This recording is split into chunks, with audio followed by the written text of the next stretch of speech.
करने वाले हैं फ्लेमिंगो बुक से पोएम नंबर 2 और इस पोएम का नाम है an elementary school classroom in a slum.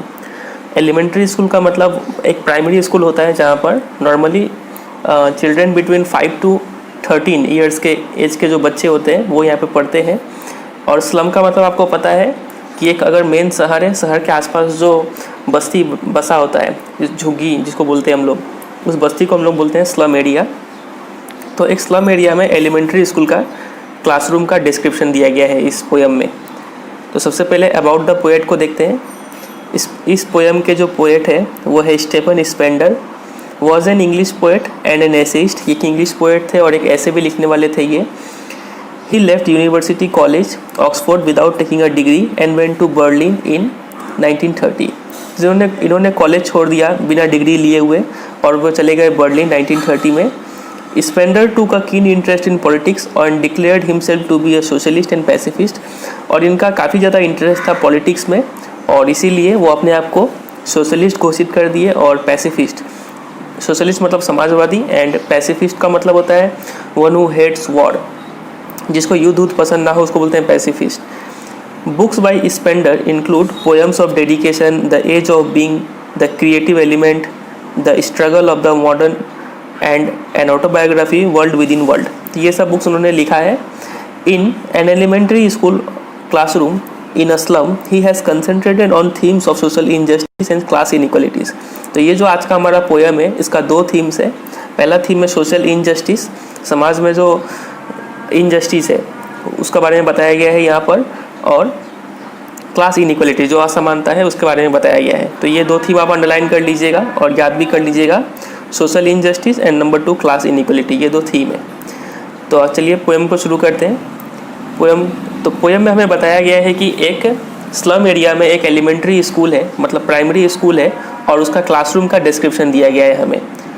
और नीचे में जाके एक फ़ोटो भी है, यहाँ पर एक इमेज है यहाँ पर, तो इसको हम लोग देख सकते हैं। यहाँ पर आप देख रहे हैं कि कुछ बच्चे यहाँ पर है और ये समझ सकते हैं ये क्लासरूम होगा। और ये आसपास का जो एरिया है सब झुग्गी सब है, यहाँ पर स्लम एरिया टोटली बोलेंगे हम लोग इसको। तो इसमें क्लासरूम में कुछ बच्चे बैठ के पढ़ रहे हैं और नरेटर अंदर गए हैं, पोएट अंदर गए हैं और कुछ बता रहे हैं हमें। तो चलिए देखते हैं क्या बता रहे हैं वो।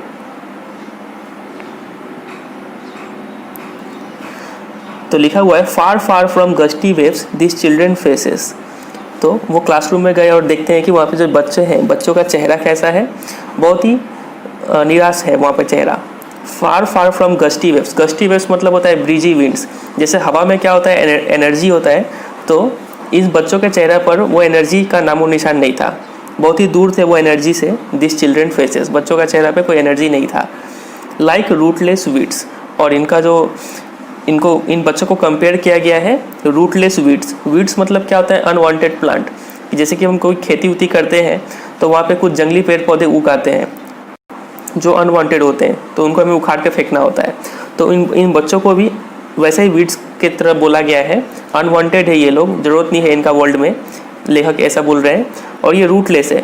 रूटलेस बोलने का मतलब है कि ये लोग अनवांटेड तो है ही और साथ ही साथ ये खुद भी रूटलेस है, मतलब इनको न्यूट्रिशन कहीं से नहीं मिल रहा है, ये बहुत ही कमज़ोर है।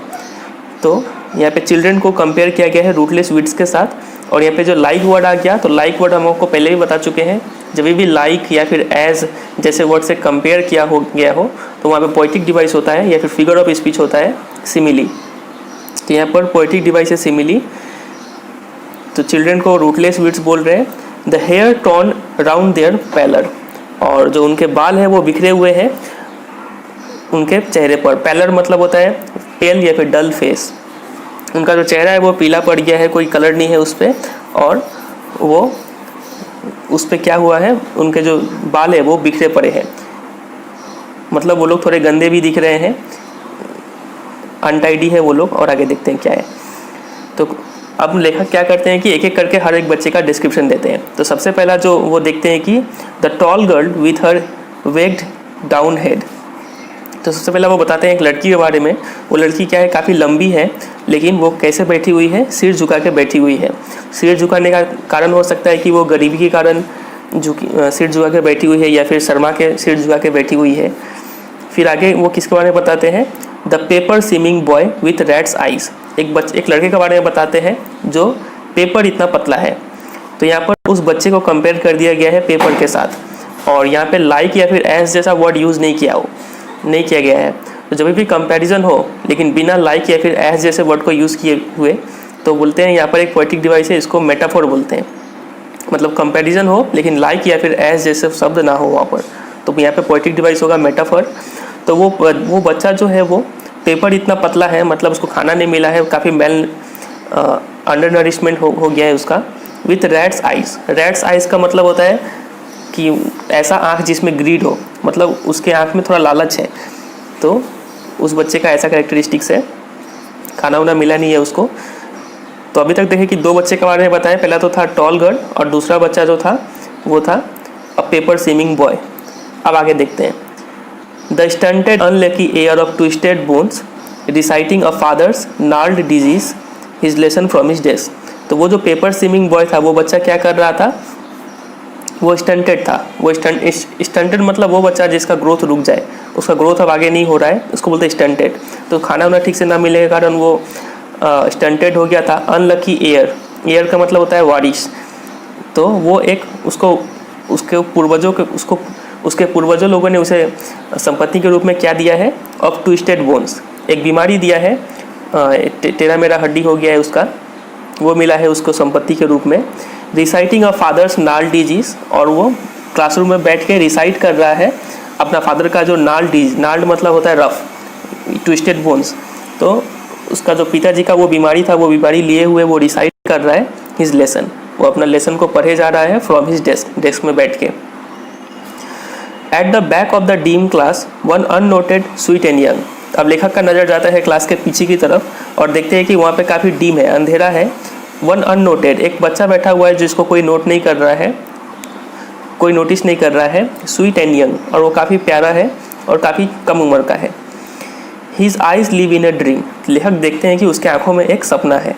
ऑफ स्क्विरल्स गेम्स, सपना क्या चीज़ का है, वो भी स्क्विरल की तरह, स्क्विरल का मतलब होता है गिलहरी, गिलहरी की तरह वो भी खेलना चाहता है। इन ट्री रूम, पेड़ों पे खेलना चाहता है। अदर देन दिस, क्लासरूम में बैठ के वो पढ़ना नहीं चाहता है, जो क्लासरूम के पीछे बैठा हुआ है वो बच्चा। तो लेखक फर्स्ट पैरा में 3 बच्चे के बारे में बताते हैं। पहला तो था टॉल गर्ल, दूसरा था पेपर स्विमिंग बॉय, और तीसरा जो बच्चा है जो at the back of the dim class में बैठा हुआ है। तो यही था फर्स्ट पैरा, उम्मीद करते हैं समझ में आया होगा। अब आते हैं सेकंड पैरा पे। ऑन सोर क्रीम वॉल्स डोनेशंस। अब लेखक बताते हैं, अब क्लासरूम का बच्चों के बारे में तो बता दिए, अब क्लासरूम के बारे में बता रहे हैं। तो क्लासरूम का जो वॉल है वो सोर मतलब होता है अनप्लीजेंट, काफ़ी बेकार कलर किया हुआ है वहाँ पे। क्रीम वॉल्स, बहुत दिन से कलर ना करने की वजह से उसका कलर जो है हल्का हल्का पीला पड़ गया है। और उसमें क्या है, डोनेशंस, लोग जो कुछ डोनेशंस दिए हुए हैं वो डोनेशंस चिपका हुआ है वहाँ पर। अब डोनेशन क्या क्या मिला है उस स्कूल को देखते हैं। सबसे पहला जो उन्हें डोनेशन मिला है वो है शेक्सपियर्स हेड, मतलब शेक्सपियर का फोटो लगा हुआ है वहाँ पर। और अगर आप शेक्सपियर का फोटो देखे होंगे तो उनका चेहरा याद कीजिए थोड़ा, सामने में वो थोड़ा टकले टाइप के हैं और पीछे से फिर उनका चूल है, आगे में चूल नहीं है, बेल्ड हेडेड है। तो शेक्सपियर हेड है, सबसे पहला एक फोटो है शेक्सपियर का, उनका हेड का। क्लाउडलेस एट डॉन, और उनका हेड को कंपेयर किया गया है डॉन, डॉन मतलब सनराइज, अर्ली मॉर्निंग, जब सुबह सुबह जब क्लाउड ना हो तो आसमान एकदम क्लियर दिखता है। तो वैसे ही शेक्सपियर का हेड भी है, वो भी काफ़ी क्लियर है, बिना बाल के है वहाँ पर। सिविलाइज्ड डोम राइडिंग ऑल सिटीज़, और डोम शेप आपको पता होगा, सेमी सर्कुलर शेप होता है। तो जैसे कि सन जब उग रहा होता है सनराइज के टाइम में, जब सन आधा ही निकला होता है तो क्या होता है, डोम शेप का होता है। तो वैसे ही शेक्सपियर का भी वो जो सिर है वो डोम शेप का है, और वहाँ से सन जैसे निकलता है और वो सन सब में राइडिंग ऑल सिटीज़, सब सिटीज़ में रोशनी फैलाता है। तो वैसे ही शेक्सपियर का हेड को बताया गया है। फिर उसके बाद सेकेंड इमेज क्या चीज़ का है, सेकेंड पिक्चर जो लगा हुआ है क्लासरूम में, जो कि डोनेशन के रूप में मिला है, ये पिक्चर वो क्या चीज़ का पिक्चर है, बेल्ड फ्लावरी ट्रायोलिस वैली, ट्रायोलिस वैली का पिक्चर लगा हुआ है। ये एक वैली है, काफ़ी ब्यूटीफुल वैली है ऑस्ट्रिया में, तो उस वैली का फोटो लगा हुआ है। और उस वैली में दिखाया गया है कि उसमें बेल सब है और फ्लावर सब है, ये सब फोटो है उसमें। तो 2 चीज़ हम देखें कि डोनेशन में मिला है, और देखते हैं क्या चीज़ मिला डोनेशन में। तीसरा चीज़ जो उन्हें डोनेशन में मिला है वो है ओपन हैंडेड मैप। एक मैप है जिसका ओपन हैंडेड का मीनिंग होता है कि वो मैप कुछ आपको ऑफर कर रहा है, अपने दोनों हाथों से दे रहा है, खुले हाथों से दे रहा है आपको। तो क्या दे रहा है वो देखते हैं। Awarding the world it's world, वहाँ पे जो वर्ल्ड है वो स्लम एरिया का अपना वर्ल्ड है और वो मैप का अपना वर्ल्ड है। तो वो मैप अपना वर्ल्ड अपने दोनों ओपन हैंड से उस वर्ल्ड को दे रहा है कि देखो ये वर्ल्ड कितना सुंदर है, मानो मैप वैसा बोल रहा है। And yet for this children this Windows not this map there world, लेकिन इन बच्चों के लिए जो कि क्लासरूम के अंदर प्रेजेंट है, उन लोगों के लिए उनका वर्ल्ड क्या है, ये विंडोज़, खिड़की के बाहर जो वो लोग देख रहे हैं, जो झुग्गी सब है, वो उनका वर्ल्ड है, नॉट दिस मैप, वो मैप उनका वर्ल्ड नहीं है, जो वो मैप ओपन हैंडेडली ऑफर कर रहा है। Where all their futures painted with a fog, और खिड़की के बाहर जब वो लोग देखते हैं, विंडो के बाहर जब वो लोग देखते हैं, तो बाहर जो वर्ल्ड है तो उनमें उनका फ्यूचर क्या दिखता है, पेंटेड विथ अ फॉग, काफ़ी धुंधला दिखता है। जैसे फॉग कुहासा होता है, उसमें कुछ क्लियर नहीं दिखता है, तो वैसे ही इन बच्चों का फ्यूचर भी है वो काफ़ी अनक्लियर दिख रहा है। तो उम्मीद करते हैं आपको ये पैरा भी समझ में आया होगा। तो इस पैरा में मेनली वो डोनेशन के बारे में जिक्र है। 3 चीज़ इन्हें डोनेशन में मिला है। सबसे पहला शेक्सपियर्स हेड, नंबर 2 ट्रायलुस वैली का पिक्चर, शेक्सपियर हेड का पिक्चर, और नंबर 3 ओपन हैंडेड मैप। ये 3 चीज़ इनको मिला है डोनेशन में। अब आगे देखते हैं क्या है।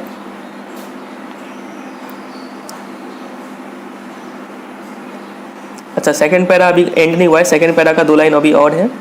A narrow street sealed in with a lead sky, और वो लोग खिड़की के बाहर देखते हैं कि एक बहुत ही पतला सा गली है, रास्ते हैं। रास्ते पतले होने का मतलब क्या है, उनका फ्यूचर में स्कोप बहुत कम है, उनके पास काम बहुत कम है। Sealed in with a lead sky, रास्ता तो सिकुड़ा हुआ है ही, और साथ ही साथ उनका जो स्काई है वो भी लीड से ढका हुआ है। लीड मतलब होता है डार्क, आसमान भी उनके लिए अंधेरा है। ठीक है। Far far from rivers, caves and stars of words, और उनका जो वर्ल्ड है वो नदियों से काफ़ी दूर है।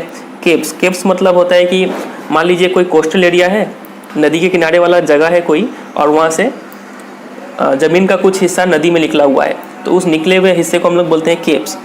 And stars of words, stars of words का मतलब इनके लिए जो तारा है वो सिर्फ शब्दों में ही है, ये लोग असली रूप में तारा को देखे नहीं है।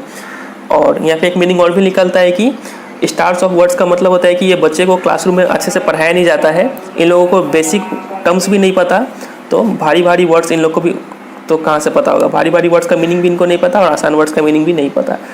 तो इन सब चीज़ से वो काफ़ी दूर है ये बच्चे लोग। तो ये अब कंक्लूड हुआ सेकंड पैरा। अब आते हैं थर्ड पैरा पे। Surely Shakespeare is wicked, the map a bad example. तो इन बच्चों के लिए जो लोग काफ़ी गरीब है, स्लम एरिया में रहते हैं, इन लोगों के लिए शेक्सपियर क्या है, विकेड है। आप जानते हैं शेक्सपियर एक लेखक थे, वो काफ़ी रॉयल चीज़ों के बारे में लिखा करते थे, उनके कहानियों में राजा रानियाँ ये सब हुआ करती थी। तो इन बच्चों के लिए शेक्सपियर क्या है, एक विकेड दुष्ट इंसान है इन बच्चों के लिए। और जो मैप है वो एक बैड एग्जाम्पल है। मैप क्यों बैड एग्जाम्पल है, क्योंकि मैप में दिखाया गया है with ships and sun and love, ये सब चीज़ दिखाया गया है। टेम्पटिंग देम टू स्टील, और ये बच्चे लोगों को ये सब चीज़ तो मिलता नहीं है, तो ये बच्चे लोग ये सब चीज़ पाने के लिए क्या करेंगे, ये लोग स्टील, चोरी करेंगे। टेम्पटिंग देम टू स्टील मतलब चोरी करने के लिए ये लोग आकर्षित होते हैं। तो उसी लिए ये मैप क्या है, एक बैड एग्जाम्पल है इन बच्चों के लिए। For life that slightly turn in their cramped holes from fog to endless night. तो इन बच्चों का जो लाइफ है वो स्लाइली मतलब सीक्रेटली चुपके से इनका जो जीवन है वो कहाँ बीतता है, क्रैम्ड होल्स। क्रैम मतलब काफ़ी कम जगह होता है वहाँ पर, और होल्स, इनका जो झुग्गी है उसको होल से कंपेयर किया गया है। एक शाम होते होते अपने बिल में ढुक जाते हैं। From fog to endless night, और सुबह उठते हैं तो देखते हैं फिर फॉग है, मतलब धुंधला आसमान और धुंधला इन लोग का दुनिया। टू एंडलेस नाइट, और रात भी होता है तो ऐसा होता है जैसे कि एंडलेस, रात अंत होने का नाम नहीं लेता इनका ज़िंदगी से। On their slag hip, slag मतलब होता है वीक, तो इनका काफ़ी कमज़ोर शरीर है। और this children where skins peeped through by bones, और ये बच्चे ऐसा लगता है कि चमड़ा कोई पहने हुए हैं, पीप्ड थ्रू बाई बोन्स, और जब मतलब स्किन है और लगता है कि स्किन में हड्डी निकला हुआ है, मतलब मांस का बहुत कमी है इन लोगों का शरीर में, मेल नरिश्ड है ये लोग। एंड स्पेक्टिकल्स ऑफ स्टील, और ये लोग जो चश्मे पहने हुए हैं वो स्टील के हैं, और जो कि काफ़ी भारी होता है, तो वैसे चश्मे वो लोग पहने हुए हैं। विथ मेंडेड ग्लास, और ये लोग जो उस स्पेक्टिकल्स में जो ग्लास लगाए हुए हैं वो मेंडेड है, मतलब प्योर ग्लास नहीं है, वो रिपेयर किया हुआ ग्लास है, वो वैसे टाइप के चश्मे पहने हैं। स्टील का चश्मा काफ़ी हेवी होता है, तो ये लोग को पहनना पड़ रहा है यही। Like bottle beads on stones, तो जैसे कि पत्थरों पे अगर कोई शीशे का बोतल अगर फोड़ेंगे तो शीशा का टुकड़ा टुकड़ा हो जाएगा, तो वैसा ही टुकड़ों से इन लोगों का ग्लास बना हुआ है। तो वैसे ही चश्मा ये लोग पहन रहे हैं। All of their time and space are foggy slum, तो इनका पूरा समय और इनका पूरा जो रहने का जगह है वो सब क्या है, एक फॉगी स्लम, धुंधला स्लम में इनको रहना है। So blot their maps with slums as big as doom, तो लेखक बोलते हैं कि उसीलिए वो जो मैप क्लासरूम में टंगा हुआ है, जो कि एक बैड एग्जाम्पल है, उस मैप में ब्लॉट कर दो, मतलब निशान लगा दो इन स्लम्स का भी जो एग्जिस्ट करते हैं लेकिन वो मैप में दिखाया नहीं गया है, एज बिग एज डूम। और ये स्लम, डूम मतलब डेथ होता है, और ये स्लम जो है जहाँ पर रहना एक मौत के समान है, तो इन स्लम को भी पॉइंट आउट कर दो मैप में, दिखा दो मैप में, लेखक बोल रहे हैं। तो उम्मीद करते हैं थर्ड पैरा भी क्लियर होगा। अब आते हैं लास्ट पैरा पर। Unless governor inspected visitor this map becomes their window, तो इन लोगों का जो ये जो मैप जो वर्ल्ड ऑफर कर रहा है, असली वर्ल्ड जो बाहर का वर्ल्ड है, डेवलप्ड वर्ल्ड है, वो मैप जो इन लोगों को वर्ल्ड ऑफर कर रहा है, वो वर्ल्ड इन लोगों का अपना होगा, इन लोग का विंडो वाला वर्ल्ड हो जाएगा तब जब गवर्नर इंस्पेक्टर विजिटर लोग इनके लिए कुछ काम करेंगे तो। And these windows that shut open their lives like catacombs, तो और ये जो खिड़कियाँ जो है, ये खिड़कियाँ अभी कैसे काम कर रही है, इनके लाइफ्स को बंद करके रख दी है, इनका दुनिया को बंद करके रख दी है, लाइक कैटाकॉम्स। कैटाकॉम्स मतलब सीमेट्री, अंडरग्राउंड प्लेस जहाँ पर लाश को दफनाया जाता है, उस एरिया को कैटाकॉम्स बोलते हैं, कब्र बोल सकते हैं। तो जैसे कि यहाँ तो ये खिड़की जो है इनका दुनिया को वैसे ही बंद करके रखी हुई है।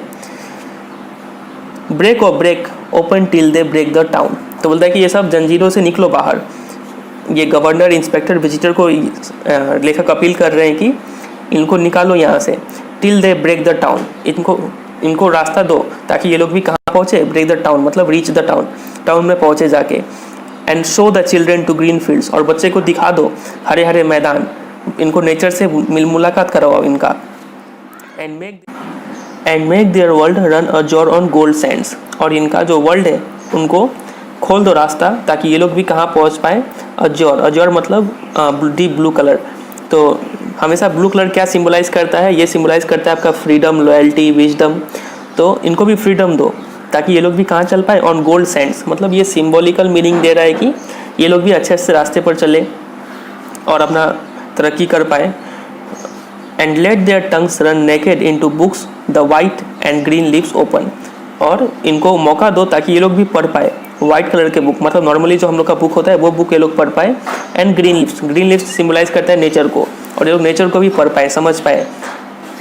Open history theirs whose language is the sun, और लास्ट लाइन जो काफ़ी अच्छा लाइन है, लेखक बोल रहे हैं कि हिस्ट्री उन्हीं का हुआ है जिनका लैंग्वेज क्या है, सन, मतलब जो सन की तरह जलना जानते हो, इतिहास में उन्हीं का नाम रोशन हुआ है। तो यही है फिर ये पोएम।